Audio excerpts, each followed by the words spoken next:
Bueno, tengo algunas estadísticas que en algún momento vamos a ir charlando con nuestros invitados de hoy, gracias al doctor Gustavo Nuño de UPCN, a la gente de ATEN, que también se sienta acá con nosotros. Esta semana ha sido muy importante para los gremios en Neuquén, porque se ha llegado a un acuerdo salarial, un aumento que implica en líneas generales 1.300 pesos, que se van a repartir en 3 cuotas, tengo entendido. 700 pesos ahora en diciembre y el resto a cobrar el año que viene. Cosa que ATEN en sus asambleas dijo, no, queremos que lo paguen todo ahora. Bueno, después nos van a explicar concretamente cómo ha sido este acuerdo salarial. Un acuerdo salarial que llega en un año electoral. A mí, el dato llamativo de este acuerdo es la celeridad con que el gobierno llamó a la mesa y acordó. ¿Cómo les va? Gracias por estar en el programa. Gracias por invitarnos, Carlos. Gabriel Pillado, que no te dije agente de ATEN, pero no lo presenté a Gabriel Pillado, un hombre que ya lo conoce mucha gente. ¿Cómo califican ustedes este acuerdo? ¿Qué dijo ATEN sobre este acuerdo y qué resolvió recientemente el plenario de secretarios generales? En principio, nosotros saludamos que el gobierno ponga plata para salarios. Por eso fue tan rápido, porque había plata para aumentar los salarios, no en la necesidad que tenemos. Nos parece que es insuficiente porque la carestía de la vida ha elevado mucho los costos para vivir y un trabajador vive de su sueldo. Y esto nos parece que es insuficiente. Pero sí reconocemos y exigimos, en el primer acuerdo que nos ofrecieron, las sumas eran remunerativas y no bonificables, es decir, aportaba el instituto pero no abonaba zona ni antigüedad. Para nosotros eso es muy importante, la calidad del salario. La cuestión de que sean importes al básico nos da una calidad que hace muchos años no lográbamos, no conquistábamos, y eso hizo... Todo al básico este aumento, ¿no? Todo al básico. Para el sector docente es aumento al valor punto. Los salarios en el sector docente se liquidan por puntos. Por puntos, sí. Tantos puntos de acuerdo a la categoría o al rol que el compañero desempeña. ¿Y eso en bolsillo para un salario inicial cuánto es más Depende de la categoría, depende de la antigüedad. Los antigüedad. Compañeros que están recién ingresantes, que tienen un 15% de antigüedad, apenas ingresan, van a recibir entre 300 y 500 pesos, y los compañeros que tienen más antigüedad, eso en el primer tramo, ¿verdad? Claro. Y los compañeros que tienen más antigüedad van a recibir entre 1.800 y 3.000 y pico de pesos en el último tramo, en abril del 2014, cuota que estamos exigiendo que se ponga y se corra hacia el año 2013. Si está la plata y la pueden haber ofrecido, quiere decir que la pueden pagar en forma anticipada. Más allá de eso, ATEN aceptó la propuesta, nos parece que es parte de lo que pedíamos.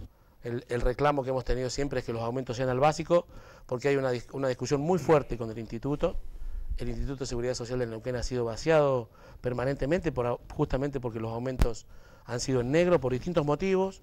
El gobierno presiona a los trabajadores hasta la mínima expresión y después otorga sumas que por necesidad a veces se han aceptado. Y nosotros creemos que este aumento aporta al instituto, a la obra social, lo cobran los jubilados. Es un logro para nosotros que el gobierno haya entendido que los salarios de los trabajadores tienen que ser en blanco, porque la antigüedad docente, el trabajo en las aulas, la experiencia que uno tiene, se tiene que ver recompensada en salario, y esto hace que el compañero tenga por lo menos algunas necesidades, empezar a satisfacerlas. Para ustedes, Nuño, desde UPCN, ¿cómo han visto este acuerdo? Sí, ante todo, muchas gracias por la invitación, y es un gusto compartir con el compañero docente esta charla, digamos, que creo que le interesa a todos los compañeros, digamos, por el espíritu que le impone cada organización para legitimar algo que es tan digno como es el salario de los trabajadores. Los docentes llegaron a un acuerdo, nosotros nos hemos sentado en varias mesas de negociación, más allá que fue una sola general, pero UPCN como organización tiene representación en escalafón general, en viales, territoriales y por supuesto salud. Nosotros nos sentamos en escalafón general con una propuesta inicial que hace el gobierno que era insuficiente, hasta que se llegó a un acuerdo de las 3 cuotas, digamos. Nosotros dejamos muy bien aclarado cuál era nuestra postura, que entendíamos por porcentaje de aumento, sabíamos que era insuficiente para el 2013, se involucraba cifras del 2012, se involucra el 2014. En nuestras asambleas hemos informado para que el compañero pueda tener cabal conocimiento de cómo es el acuerdo y lo que ofrece el gobierno. Nuño, esto es hasta, en teoría el gobierno pretende cerrar la discusión salarial hasta el primer semestre del 2014, ¿no? Del 2014. Se tendría que cobrar con los sueldos de abril, perdón. Sí, o sea, lo cobraríamos en el bolsillo en mayo. Y convoca a una mesa en junio. Nosotros pretendemos que estos plazos se acorten. La mesa salarial, ¿no es conveniente que queden abiertas de manera permanente? Porque siempre hay que discutir recategorizaciones, gente de pase a planta, de gente. Yo me he encontrado con casos de personas que tienen trabajando en el área de desarrollo social de la provincia que está sin contrato, hace 5 o 6 años, en negro, ¿eh? O sea, ni siquiera están por ninguna tipología de contrato alguna. El Estado que luego le reclama a una pyme, por ejemplo, que tenga todos sus empleados en blanco como tiene que ser, es el peor contratante de empleados. En realidad hay muchos casos en la provincia. Como sea en el escalafón general, nosotros hacemos extensivo a las comisiones de fomentos, municipios de tercera, o sea, se hace extensivo porque tenemos afiliados en todos lados. Hay gente con una precarización laboral que realmente preocupa. Gente que está cobrando hasta 150 pesos, realizando la misma función, la misma actividad que otro que está en planta. Realmente tenemos muchas inequidades en el Estado para solucionarla. Sí. Nosotros coincidimos con eso que decís, de que el Estado no debiera ni contratar en negro a nadie, ni pagar en negro ningún ítem del salario.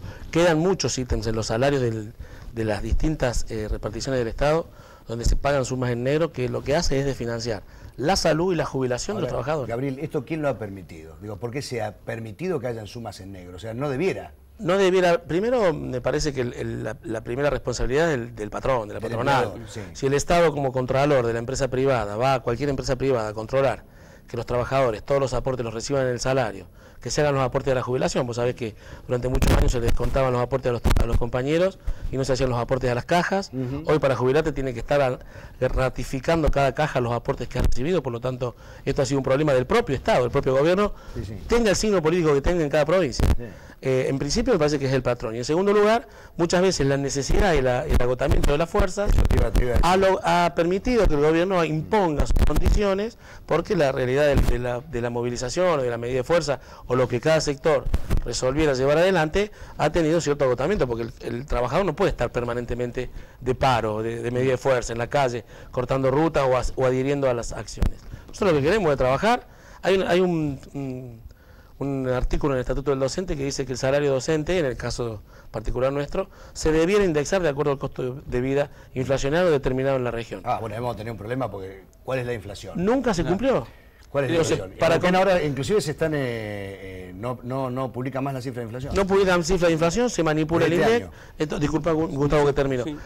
Esto que debiera hacerse, se debe hacer en todas las categorías. Las recategorizaciones de los compañeros auxiliares de servicio que están por EPECAP tampoco se cumplen. Hay que salir a lucharla, hay que salir al paro, hay que salir a denunciar. Estas cuestiones que el Estado, que es el patrón nuestro, debiera resolver casi automáticamente. Por eso debiera estar permanentemente abierta la discusión salarial. Eso valorando, digamos, no es conveniente, digo, porque hacemos un acuerdo, nos juntamos dentro de un año, o dentro de 8 meses o 10 meses. Digo, estas cuestiones deberían tener un marco permanentemente, ¿no? De apertura, de decir, bueno, a ver, más allá de que no discutamos algún aspecto salarial, tenemos que discutir otras cuestiones que tienen que ver con las condiciones laborales también, ¿no? Nosotros en eso tenemos una postura muy clara y que lo hemos defendido desde hace muchísimos años. El convenio colectivo general y los convenios colectivos sectoriales, como se practica en Argentina en muchos sectores públicos y privados, pero principalmente en comunidades de avanzada, Estados Unidos, Europa, que tienen muchos convenios colectivos, son la herramienta para democratizar las relaciones laborales. Es lo único que puede garantizar al trabajador, establecer normas claras, y en eso está cómo tiene que ser el salario, la calidad del salario, la progresión de la vida laboral de cada uno, y en eso va el salario, sus condiciones laborales. O sea, el convenio colectivo encierra esa característica que haría que no tendríamos que llegar a estos momentos coyunturales, donde tenemos que recibir coyunturalmente, como fue el aumento de la recomposición del 2012, que fue coyuntural, que los compañeros lo querían. Y esta recomposición, que más allá que creo que desde ATEN tienen la misma lógica y la misma interpretación que nosotros, es que es coyuntural, porque realmente los trabajadores, la mayoría puso objeciones de las cuotas del 2014. Hoy en el país no sabemos qué va a pasar en el 2014. ¿Sabe por qué no sabemos qué va a pasar? Y usted pregunte a la gente más humilde, no sabe qué va a pasar con la bolsa de harina. Claro. Sí, eso está muy claro, pero por eso te digo, en algunos otros lugares está claro el índice de inflación, los salarios se negocian anualmente y hay mesas abiertas, y vos sabés, digamos, si tenés un ajuste de una inflación del 4%, bueno, más o menos se arreglan los salarios de acuerdo al costo de vida. No hay una discusión tan profunda a veces como es acá o con tanta virulencia como se da de que no hay plata, que aquello, que el otro. Después, a ver, el gobierno siempre ha dicho, no hay plata. Después termina habiendo plata. O sea, con lo cual los gremios tienen razón y los gremios por ahí piden cosas que decir, bueno, está bien, es una negociación. Yo cuando dijeron 35% digo, bueno, si consiguen un 30%, un 25%, dicen por satisfecho, voy así. Esto es una negociación. Lo que sorprende es cómo todavía a esta altura de las circunstancias estemos discutiendo mal, a veces estamos discutiendo mal, en eso, Carlos, perdiendo tiempo, yo creo en cosas que no se tendrían que perder tiempo. Mirá que hay que hacer cosas en el Estado. Hay mucho para discutir. Hay mucho para discutir en el Estado. Yo, por ejemplo, nunca me he sentado a discutir con gremio y gobierno el tema del gasto público. Por ejemplo. Y hay para atacar en el gasto público. Porque todo el mundo te dice, si vos querés acortar una partida, eso es neoliberal. No, eso es racional, no es ser neoliberal. Por ejemplo, revisar las contrataciones con los servicios de autos, por ejemplo, que tiene el Estado. Acá en Río Negro se descubrió que había gente, funcionarios y empleados que cobraban doble sueldo. En Neuquén los hay, nadie dice nada. Bueno, o sea, esas cosas no se pueden discutir seriamente. De lo que usted dice, la esencia que nosotros se lo hemos planteado al Estado, porque a nosotros los sindicalistas... Pero a usted también les conviene discutir estas A nosotros cosas. Los sindicalistas no nos votan para gobernar. Sí. Nosotros defendemos la clase trabajadora. El Estado tiene que cumplir con una regla que es fundamental, la eficiencia en el gasto público. Sí. Y la transparencia. Eficiente y transparente, porque si nosotros no conseguimos que un Estado... Usted habló muy bien de lo que está pasando en Brasil. Sí, sí. Son dos claves, eficiencia y transparencia. Bueno, fíjate vos lo que está pasando en Brasil. Le están diciendo a Dilma Rousseff, ¿hay necesidad de gastar plata en un mundial cuando tenemos los transportes que tenemos, los hospitales que tenemos, el sistema de salud que tenemos? Eso sería un Estado ideal, la eficiencia y la transparencia, pero no es así. La transparencia, mira, nosotros demostramos en la última huelga, cuando fuimos a la Cámara de Diputados, los diputados no nos podían decir nada del presupuesto educativo ni del presupuesto de la provincia. Llevamos desguazado el presupuesto, dónde estaba dibujando el partido del gobierno, el gobierno de la provincia de Neuquén, los números, cómo iba a sobrar dinero este año, cómo sobró el año pasado, por qué Neuquén no tenía que endeudarse y los diputados no nos pudieron contestar nada. Bueno. Hemos ido al instituto, hemos demostrado que hay faltante de aportante, hay gente que desaparece, no nos pudieron explicar por qué, entre un año y otro faltan entre 4, 5, 7.000 aportantes del instituto, son trabajadores que dejaron de aportar de los propios balances del instituto, y cuando fuimos a investigar un poquitito más, no nos recibieron más. La eficiencia y la transparencia, ojalá fuera, pero en el capitalismo en general no es así. Hay corrupción, y en general, nosotros acá desde Aten, en Neuquén, no hemos conquistado muchas cosas porque el Estado se sentó a decir, bueno, ahora tenemos la posibilidad de revisar la inflación anual, vamos a otorgar los aumentos que son necesarios. Siempre ha sido con lucha, Carlos. Está bien, pero Sudáfrica, Canadá, Suecia, Finlandia, te puedo dar un montón de ejemplos de países que son capitalistas también y sin embargo tienen un Estado prolijo, uno sabe en qué gasta un ministro, cómo lo gasta, a quién le da la plata. Vos acá en Río Negro, en Neuquén, a veces esas cosas no las sabés. Sí, pero... Y cuando en Río Negro, por ejemplo, quiso investigar a una persona que le dio al ministro, escuchame, acá tenés los que cobran doble salario en Río Negro, lo rajaron. El encargado de la función pública en Río Negro fue sacado de su cargo. Está bien, pero fíjate lo que es Sudamérica, lo que es América en general. Brasil, bueno, Argentina, Chile, Uruguay. Eso tiene que ver también con la impronta de los gobiernos que tenés. Está bien, pero con la historia política económica de la que estamos viendo. No hay, a ver, partamos una base, no hay Estado posible con un partido que gobierna hace 50 años una provincia. Está bien, pero eso es parte del status quo y nadie lo quiere tocar. Bueno, la gente si se quiere enganchar con este tema, que es un tema que creo que es, digamos, un tema futuro que estamos planteando, ¿no? Porque después las cosas pasan y uno dice, los medios no se hicieron eco de estas cosas. ¿Cómo que no? Sí, las estamos recordando. Ya tenés el teléfono del programa, 15458-4600-0299 para mandar mensaje de texto y por supuesto a través de nuestro muro de fake. Pausa, sí, en un ratito nuestro mano a mano. Imperdible. ¿Mienten las encuestas o no?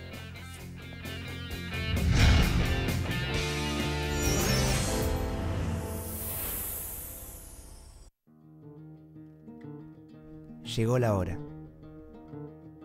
Llegó la hora de recuperar el mejor lugar de Neuquén. Ya comenzaron las obras en el Río Grande. Se invertirán casi 5 millones de pesos en el rediseño urbanístico de todo el lugar. Habrá más espacios verdes, más alumbrado, bancos, una amplia bicisenda y rambla peatonal. Recuperamos un espacio público que es patrimonio de todos los neuquinos. Llegó la hora de recuperarlo para disfrutarlo. Llegó la hora de mirar al río. Neuquén, ciudad capital, Municipalidad de Neuquén. Porque estamos con vos cuando más nos necesitas. gracias al esfuerzo que compartimos con nuestros 190.000 afiliados.